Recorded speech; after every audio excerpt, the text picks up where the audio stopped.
एक बात सोचिए, कल्पना कीजिए कि किसी को दुनिया के सबसे शांत कमरे में बिठा दिया जाए, एक पूरी तरह से साउंड प्रूफ कमरा जहां बाहर की कोई आवाज बिल्कुल अंदर नहीं आ सकती। आमतौर पे लोग सोचेंगे कि वहां परम शांति मिलेगी, है ना? हाँ बिल्कुल, सबसे पहला ख्याल तो यही आता है। लेकिन विज्ञान कुछ और ही कहता है। विज्ञान के अनुसार कुछ ही मिनटों में वो जो शांति है ना, वो खौफनाक हो जाती है। वहां शांति नहीं सुनाई देती, बल्कि इंसान को अपने ही दिल के धड़कने की तेज आवाज और खून के बहने की आवाज सुनाई देने लगती है। और सबसे डरावना तो अपने ही विचारों का शोर होता है। बिल्कुल, अपने ही विचारों का एक अनियंत्रित चीखता हुआ शोर। तो आज की इस गहन चर्चा में हम इसी विरोधाभास को सुलझाने वाले हैं। हमारे पास जो स्रोत सामग्री है वो बहुत ही दिलचस्प है। ये the secret alchemy of silence के कुछ अंश हैं। हाँ, ये एक बहुत ही गहरा टेक्स्ट है जो बिल्कुल ओशो की शैली में लिखा गया है। सही कहा। और आज हमारा मिशन इसी टेक्स्ट के जरिए ये डिकोड करना है कि क्या मौन, मतलब क्या साइलेंस सिर्फ आवाज का ना होना है? क्या ये सिर्फ एक एब्सेंस है, या फिर जैसा कि ये स्रोत दावा करता है, ये वास्तव में एक बहुत ही शक्तिशाली और छिपी हुई ऊर्जा है। ये एक ऐसा विषय है जो आज के समय में हर किसी की जिंदगी से जुड़ा हुआ है। हाँ, बिल्कुल जुड़ा है। क्योंकि अगर हम अपने आसपास देखें तो हम एक ऐसी दुनिया में जी रहे हैं जहां शोर एक डिफॉल्ट सेटिंग बन चुका है। हम सुबह उठने से लेकर रात को सोने तक किसी न किसी आवाज से घिरे रहते हैं। ये तो है। और जो सबसे बड़ा सवाल ये स्रोत उठाता है वो ये है कि क्या ये शोर केवल एक संयोग है, या हम जानबूझकर इस शोर का निर्माण कर रहे हैं ताकि हमें उस चीज का सामना न करना पड़े जो मौन में छिपती है। बहुत ही गहरी बात है ये। और यहीं से हम अपने पहले बिंदु पर आते हैं, जिसे टेक्स्ट शोर का जाल कहता है। स्रोत सामग्री के अनुसार हम हर समय कुछ न कुछ कंज्यूम कर रहे हैं। सही बात है। कभी बैकग्राउंड में संगीत बज रहा है, कभी टीवी चल रहा है, लगातार फोन की नोटिफिकेशंस बज रही हैं। लेकिन टेक्स्ट एक बहुत ही अहम बात कहता है। वो क्या? कि इन बाहरी आवाजों से भी ज्यादा तेज एक और शोर है, हमारे अपने ही दिमाग के अंदर चल रही वो कभी ना खत्म होने वाली बातचीत। हमारे अपने विचारों का शोर। हाँ, इसे अगर हम मनोवैज्ञानिक नजरिए से देखें तो ये बाहरी और भीतरी शोर मिलकर एक कॉग्निटिव ओवरलोड पैदा करते हैं। हाँ, हम अक्सर सोचते हैं कि हम मल्टीटास्किंग कर रहे हैं। हाँ, या हमें लगता है कि हम बस खुद को एंटरटेन कर रहे हैं। बिल्कुल, लेकिन टेक्स्ट ये स्पष्ट करता है कि ये लगातार बजने वाला शोर एक अदृश्य दीवार की तरह काम करता है। इस दीवार के पीछे हमारी अपनी आंतरिक आवाज पूरी तरह से दबकर रह जाती है। वो इनर वॉइस। हाँ, हम उस धीमी गहरी आवाज को सुन ही नहीं पाते जो असल में हमारा सही मार्गदर्शन कर सकती है। चलिए इसे थोड़ा और व्यावहारिक बनाते हैं। ये स्थिति बिल्कुल वैसी ही है जैसे कोई इंसान किसी बहुत भीड़ भाड़ वाले शोरगुल वाले बाजार के बीचों बीच खड़ा हो। हाँ, चांदनी चौक की इसी कोई जगह मान लीजिए। बिल्कुल, हर तरफ से चिल्लाने की आवाजें आ रही हैं, गाड़ियां हॉर्न बजा रही हैं, लाउड स्पीकर बज रहे हैं, और उस महाकोलाहल के बीच कोई इंसान कान में बहुत ही धीमी आवाज में कुछ फुसफुसाने की कोशिश कर रहा हो। क्या उसकी बात सुनी जा सकेगी? सवाल ही नहीं उठता। वो आवाज तो उस शोर में कहीं गायब ही हो जाएगी। तो क्या हम ये निष्कर्ष निकाल सकते हैं कि हमारी ये जो डिजिटल दुनिया है, जो हमें हर सेकंड इंगेज रखने के लिए डिजाइन की गई है, वो जानबूझकर हमें हमारी उस इनर वॉइस से काट रही है? इस बात से इनकार नहीं किया जा सकता। हमारी आधुनिक जीवन शैली का पूरा ढांचा ही हमारे ध्यान को, हमारे अटेंशन को बाहर की तरफ खींचने पर टिका है। हाँ, सब कुछ बहुत एक्सटर्नल है। सही कहा। लेकिन अगर हम इस निरंतर शोर को आज के दौर की सबसे बड़ी मनोवैज्ञानिक समस्या मान लें तो इसका समाधान क्या है? यहीं पर हमारा स्रोत सामग्री बहुत ही दिलचस्प मोड़ लेता है। ये टेक्स्ट हमें सीधे प्राचीन ज्ञान की ओर ले जाता है ना, विज्ञान भैरव तंत्र का हवाला देते हुए। हाँ, विज्ञान भैरव तंत्र। टेक्स्ट में भगवान शिव और माता पार्वती के बीच के संवाद का जिक्र है। और सच कहूं तो यहीं पर इस टेक्स्ट के दावे थोड़े भारी और रहस्यमयी होने लगते हैं। अच्छा, वो कैसे? स्रोत के अनुसार भगवान शिव कहते हैं कि मौन सिर्फ आवाज का बंद हो जाना नहीं है। ये कोई मृत अवस्था या डेड स्टेट नहीं है जहां कुछ भी नहीं हो रहा हो, बल्कि मौन एक जीवित ऊर्जा है। एक जीवित ऊर्जा मतलब लिविंग एनर्जी? बिल्कुल। महादेव कहते हैं कि जब कोई व्यक्ति पूरी तरह से शांत हो जाता है तब अस्तित्व या ये ब्रह्मांड उससे बात करना शुरू करता है। मतलब क्या हम यहाँ आसमान से आने वाली किसी रहस्यमयी आवाज की बात कर रहे हैं? हाँ, मुझे पता था कि ये सवाल आएगा। हमें इसे थोड़ा डिकोड करना होगा क्योंकि ये बहुत ही फैंटेसी जैसा लग रहा है। आपका ये संदेह बिल्कुल जायज है और इसे रहस्यमयी चश्मे से देखना हमारी सबसे बड़ी गलती होगी। जब शिव कहते हैं कि अस्तित्व बात करने लगता है तो वे आसमान से आने वाली किसी आवाज की बात नहीं कर रहे हैं। तो फिर इसका क्या मतलब है? वे दर्शन शास्त्र और मनोविज्ञान के एक बहुत ही गहरे स्तर की बात कर रहे हैं। इसे समझने के लिए हमें टेक्स्ट के उस हिस्से पर ध्यान देना होगा जहां महादेव कहते हैं कि बाहर का शोर बंद करना काफी नहीं है। अंदर का शोर बंद करो। बिल्कुल, क्योंकि मौन अमृत नहीं है बल्कि ये शुद्ध जागरूकता है, मतलब प्योर अवेयरनेस। तो ये प्योर अवेयरनेस या शुद्ध जागरूकता आखिर है क्या? इसे हम अनुभव कैसे करते हैं असल जिंदगी में?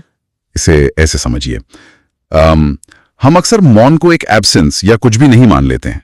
हमें लगता है कि जहां कोई विचार नहीं है वहां इंसान सुन्न या मृत अवस्था में है। हाँ, जैसे दिमाग खाली हो गया हो। बिल्कुल, लेकिन तंत्र विज्ञान और आज की न्यूरोसाइंस दोनों ये मानते हैं कि जब दिमाग किसी बाहरी उत्तेजना या लगातार आ रहे विचारों में उलझा नहीं होता तब वो एक अलग ही स्तर की स्पष्टता में होता है। मतलब वो खाली नहीं होता बल्कि बहुत ज्यादा एक्टिव होता है। सही पकड़ा।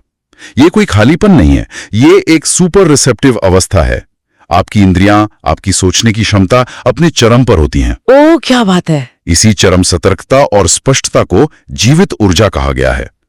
जब आप इस अवस्था में होते हैं तो आप चीजों को उनके वास्तविक रूप में देख पाते हैं, बिना किसी पूर्वाग्रह की मिलावट के। एकदम फिल्टर के बिना। हाँ, और जब दुनिया को इतनी स्पष्टता से देखा जाता है तो ऐसा लगता है जैसे दुनिया खुद अपने रहस्य बता रही हो। इसी को अस्तित्व का बात करना कहा गया है। ये तो बहुत ही दिलचस्प है। मुझे इसके लिए एक एनालॉजी याद आ रही है। क्या हम इसकी तुलना हमारे कंप्यूटर के सीपीयू से कर सकते हैं? सीपीयू? कैसे? मान लीजिए एक कंप्यूटर में बैकग्राउंड में 50 अलग-अलग एप्लीकेशंस चल रही हैं। कुछ डाउनलोड हो रहा है, कोई एंटीवायरस स्कैन चल रहा है, 20 टैब खुले हैं। हाँ, तब तो कंप्यूटर हैंग होने लगता है। बिल्कुल। ऐसे में अगर उन सभी बैकग्राउंड एप्लीकेशंस को बंद कर दिया जाए, मतलब विचारों और बाहरी शोर को बंद कर दिया जाए, तो इसका मतलब ये नहीं है कि कंप्यूटर डेड हो गया या बंद हो गया। अरे वाह, ये तो बहुत सटीक बात है ना? इसका मतलब है कि अब उसका सीपीयू अपनी 100% क्षमता पर काम करने के लिए पूरी तरह से आजाद और तैयार है। वो खाली नहीं हुआ है बल्कि वो अपनी अधिकतम जीवित ऊर्जा में आ गया है। ये बहुत ही बेहतरीन उपमा है। सच में बिल्कुल ऐसा ही होता है। जब दिमाग का बैकग्राउंड प्रोसेसिंग बंद होता है तब वो ऊर्जा जो उन व्यर्थ के विचारों को खींचने में लग रही थी वो अचानक से मुक्त हो जाती है। हाँ, और फिर वो ऊर्जा हमें महसूस होती है। बिल्कुल। इंसान उस ऊर्जा को अपने भीतर एक बहुत ही शक्तिशाली उपस्थिति के रूप में महसूस करता है। लेकिन सिद्धांत से आगे बढ़कर अगर हम वास्तविकता की बात करें तो यहाँ एक बहुत बड़ी अड़चन आती है। स्रोत हमें इस ऊर्जा को महसूस करने के लिए 1 मिनट का बहुत ही सीधा और व्यवहारिक अभ्यास देता है। हाँ, वो 1 मिनट का चैलेंज। हाँ, टेक्स्ट कहता है अपना फोन दूर रखें, कुछ भी न सुने, कुछ भी न बोले, बस एक जगह शांत बैठें और मौन को सुने। अब सच कहूं तो ये निर्देश पढ़ने में जितना आसान और शांतिदायक लगता है, असल में ये उतना ही भयानक है। भयानक क्यों? क्योंकि जैसे ही हम आंखें बंद करते हैं और अंदर का शोर बंद करने की कोशिश करते हैं, दिमाग का शोर 100 गुना ज्यादा बढ़ जाता है। हाँ, ये तो होता है। 1 मिनट के लिए बैठने पर अचानक याद आने लगता है कि 5 साल पहले किसी पार्टी में कितनी बेवकूफी भरी बात कही थी। या फिर याद आता है कि अरे, ज़ोमैटो पर अपना ऑर्डर क्रैक नहीं किया। हाँ, बिल्कुल। दिमाग एकदम से ओवरड्राइव में चला जाता है। तो मेरा सवाल ये है कि क्या अंदर का शोर बंद करो वाला ये निर्देश ही इस पूरी प्रक्रिया का सबसे मुश्किल या शायद एक आम इंसान के लिए लगभग असंभव हिस्सा नहीं है? यही वो बिंदु है जहां ज्यादातर लोग हार मान लेते हैं। और मजे की बात यह है कि हमारा स्रोत सामग्री इस प्रक्रिया से पूरी तरह वाकिफ है। अच्छा, उसमें इसका जिक्र है। बिल्कुल। टेक्स्ट स्पष्ट रूप से चेतावनी देता है कि जब कोई इस अभ्यास को शुरू करेगा तो उसे शांति नहीं मिलेगी, बल्कि शुरुआत में बहुत ही भयंकर बेचैनी होगी, रेस्टलेसनेस होगी। तो ये बेचैनी असल में क्या है? क्या ये हमारा दिमाग हमसे लड़ रहा है? एक तरह से हाँ, ये बिल्कुल एक विड्रॉल सिम्टम की तरह है। Withdrawal symptom? जैसे किसी नशे की लत छूटने पर होता है, एकदम वैसा ही। जैसे किसी व्यक्ति को कैफीन या चीनी की लत हो और अचानक से उसे बंद कर दिया जाए तो शरीर विद्रोह कर देता है। हमारे दिमाग को हर सेकंड डोपामाइन के छोटे छोटे हिट्स की बाहरी स्टिमुलेशन की आदत पड़ चुकी है। मतलब हर वक्त कुछ नया चाहिए दिमाग को। हाँ, और जब अचानक से उसे वो इनपुट देना बंद कर दिया जाता है और उसे सन्नाटे में छोड़ दिया जाता है तो दिमाग घबरा जाता है। और फिर वो पुराने विचारों को सामने लाने लगता है। बिल्कुल, वो उस खालीपन को भरने के लिए पागलों की तरह पुराने विचारों, चिंताओं और यादों को सामने फेंकने लगता है।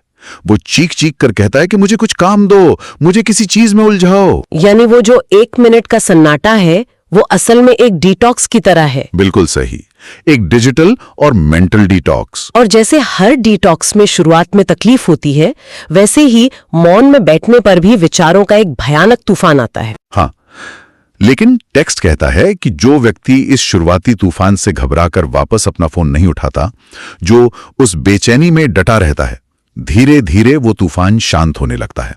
मतलब डटे रहना जरूरी है। हाँ, और जब वो कॉग्निटिव धूल बैठ जाती है तब जाकर एक बहुत ही गहरी, साफ और असली शांति महसूस होनी शुरू होती है। लेकिन मुझे यहाँ एक और मनोवैज्ञानिक पेंच नजर आ रहा है। ये जो बेचैनी है, क्या ये सिर्फ डोपामाइन विड्रॉल है या इसके पीछे कुछ और भी है? आप किस तरफ इशारा कर रही हैं? क्योंकि हमारा टेक्स्ट एक बहुत ही गहरा और थोड़ा विचलित करने वाला दावा करता है। स्रोत का क्लाइमैक्स महादेव का एक रहस्य उजागर करता है। हाँ, वो लाइन बहुत पावरफुल है। बिल्कुल, वे कहते हैं जो मौन से डरता है वो खुद से कभी नहीं मिल पाता। ये एक बहुत ही शक्तिशाली वाक्य है। इसका सीधा मतलब ये है कि हम मौन से नहीं डर रहे हैं, बल्कि हम उस चीज से डर रहे हैं जो मौन के दौरान हमारे सामने आकर खड़ी हो जाती है। एग्जैक्टली। ये इस पूरे टेक्स्ट का सबसे महत्वपूर्ण और गहरा मनोवैज्ञानिक पहलू है। जब बाहर का शोर बंद होता है, जब एयरफोन निकल जाते हैं और स्क्रीन ब्लैक हो जाती है, तो हमारे पास भागने के लिए कोई जगह नहीं बचती। कोई डिस्ट्रैक्शन नहीं बचता। हाँ, वहां कोई बफर नहीं होता। ऐसे में इंसान को अपनी ही असुरक्षाओं, अपने असफलताओं, अपने खराब रिश्तों और अपने असल स्वरूप का सीधे तौर पर सामना करना पड़ता है। ये तो सच में बहुत डरावना है। तो क्या हम ये कह सकते हैं कि जो हम दिन भर सोशल मीडिया स्क्रॉल करते हैं या हर समय बैकग्राउंड में कोई सीरीज चला के रखते हैं, वो हम इसलिए नहीं करते क्योंकि हम बोर हो रहे हैं? तो फिर क्यों करते हैं? बल्कि हम इन चीजों का इस्तेमाल एक शील्ड या ढाल की तरह कर रहे हैं। हम अपने ही विचारों, अपनी ही उस वास्तविकता से बचने के लिए शोर का एक पर्दा डाल लेते हैं जिसे हम देखना नहीं चाहते। एकदम सटीक बात कही आपने। मौन एक बहुत ही क्रूर लेकिन सच्चा आईना है। एक आईना जो सब कुछ साफ दिखाता है। हाँ, मौन खाली नहीं है। जैसा कि टेक्स्ट बार बार कहता है, ये स्पष्टता, ऊर्जा और उपस्थिति से भरा हुआ है। और अक्सर हम इंसान इस बेबाक स्पष्टता का सामना करने के लिए तैयार नहीं होते। क्योंकि वो सच कड़वा हो सकता है। बिल्कुल, जब आईना इतना साफ हो कि उसमें हर कमी, हर झूठ साफ दिखाई देने लगे, तो हमारा पहला रिएक्शन यही होता है कि हम उस आईने पे कपड़ा डाल दें। सही बात है। इसीलिए वो बेचैनी होती है, इसीलिए हम तुरंत फिर से उसी शोरगुल वाली दुनिया में वापस भाग जाना चाहते हैं। तो जो व्यक्ति इस डर को पार कर लेता है, जो उस आईने में देखने की हिम्मत जुटा लेता है और उस शुरुआती बेचैनी को सहकर भागता नहीं है, उसे अंततः इस पूरी प्रक्रिया से क्या मिलता है? ये बहुत ही अच्छा सवाल है। हमारा स्रोत अपने ओशो शैली वाले अंत में इसका बहुत ही सुंदर जवाब देता है। हाँ, स्रोत का निष्कर्ष यह है कि जब कोई वास्तव में मौन में बैठना सीख जाता है, जब वो अपने ही विचारों के उस तूफान को पार कर लेता है और उस शुद्ध जागरूकता तक पहुंच जाता है, तो एक चमत्कार होता है। कैसा चमत्कार? उसे अपने जीवन के गहरे सवालों के उत्तर बाहर की दुनिया में नहीं ढूंढने पड़ते। मौन ही उसका सबसे बड़ा गुरु बन जाता है। अरे वाह, ये विचार आज के इस दौर में बहुत ही प्रासंगिक और शक्तिशाली है। बिल्कुल है। आज हम एक ऐसी पीढ़ी हैं जो हर छोटे बड़े सवाल के लिए तुरंत इंटरनेट की ओर दौड़ती है। करियर में क्या करें, गूगल कर लो। रिश्ते कैसे सुधारें, किसी रेडिट फोरम पर पूछ लो। हाँ, या कोई वीडियो देख लो। बिल्कुल, हम लगातार बाहरी दुनिया से, दूसरे लोगों से, किताबों से वैलिडेशन और जवाब मांग रहे हैं। लेकिन ये स्रोत बहुत ही क्रांतिकारी बात कह रहा है। और वो बात ये है कि सारे जवाब, सारा ज्ञान पहले से ही हमारे भीतर मौजूद है। हाँ, और मौन उन जवाबों को अनलॉक करने की इकलौती चाबी है। और अगर हम इसे गहराई से सोचें, तो एक सच्चा गुरु क्या करता है? वो आपको कोई ऐसी नई जानकारी नहीं देता जो दुनिया में कहीं और ना हो।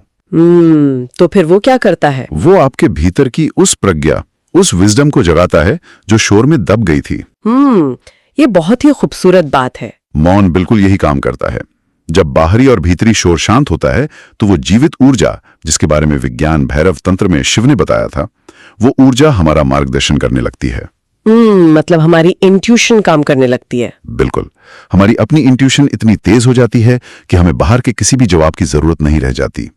तो अगर हम इस पूरी गहन चर्चा को समेटें तो जो तस्वीर उभर कर सामने आती है वो ये है कि मौन कोई खाली कमरा नहीं है जिससे डरना चाहिए। सही कहा। ये कोई एब्सेंस या कमी नहीं है, बल्कि मौन वो छिपी हुई शक्तिशाली जीवित ऊर्जा है जो तभी प्रकट होती है जब हम सीपीयू की तरह अपने बैकग्राउंड के सारे अनावश्यक टास्क और शोर को स्वेच्छा से बंद कर देते हैं। एकदम सही निष्कर्ष है।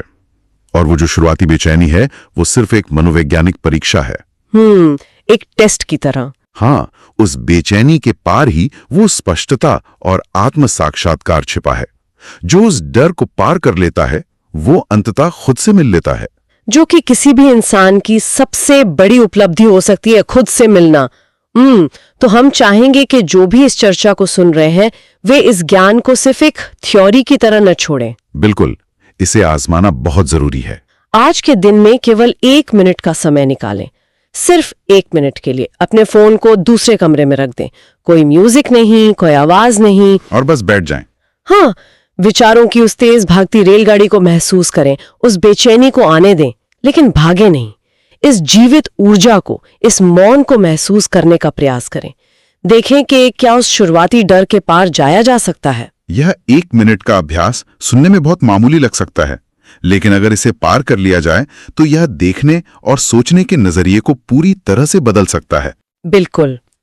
और इस चर्चा को समाप्त करने से पहले हम सोचने के लिए एक बहुत ही गहरा और थोड़ा विचलित करने वाला सवाल छोड़ना चाहते हैं। वो क्या है? हमने शुरुआत में बात की थी कि बाहर जितना शोर है, भीतर उतना ही खालीपन है। अब जरा इस पूरे परिदृश्य पर एक कदम पीछे हटकर सोचिए। अगर तंत्र और इन प्राचीन ग्रंथों की ये बात सच है कि मौन ही वो असली भाषा है जिसमें ये ब्रह्मांड और हमारा अस्तित्व हमसे बात करता है। हाँ।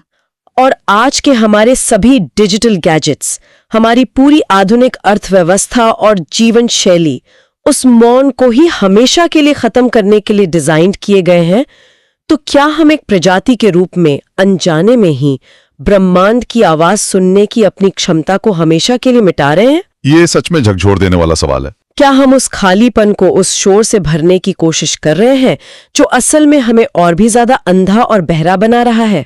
इस पर जरूर विचार कीजिएगा।